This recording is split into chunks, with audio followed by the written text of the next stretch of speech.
তো আল্লাহ বলেন, ইন্নাকা কাদিহুন ইলা রাব্বিকা কাদহান ফামুলাকি। হে মানুষ, তুমি তোমার রবের কাছে পৌঁছা পর্যন্ত কঠোর পরিশ্রম করতে হবে, তারপরে তুমি তোমার রবের সাক্ষাৎ পাবে।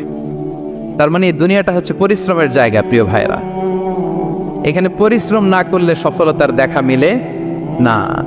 বাঁচতে হলে, সারভাইভ করতে হলে, টিকে থাকতে হলে আপনাকে পরিশ্রম করতে হবে। এই পৃথিবীতে কেউ কাউকে জায়গা করে দেয় না, এখানে জায়গা করে নিতে হয়। ঠিক কিনা বলেন?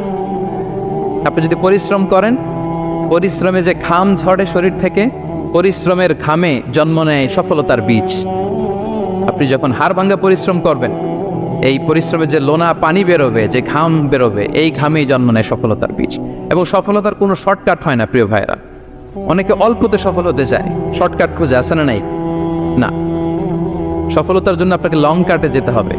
ওখানে কোনো লিফট থাকে না, সিঁড়ি বেয়ে উঠতে হয়।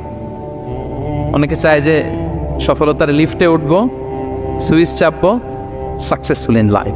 না, এত সহজ না, আপনাকে সিঁড়ি বেয়ে উঠতে হবে।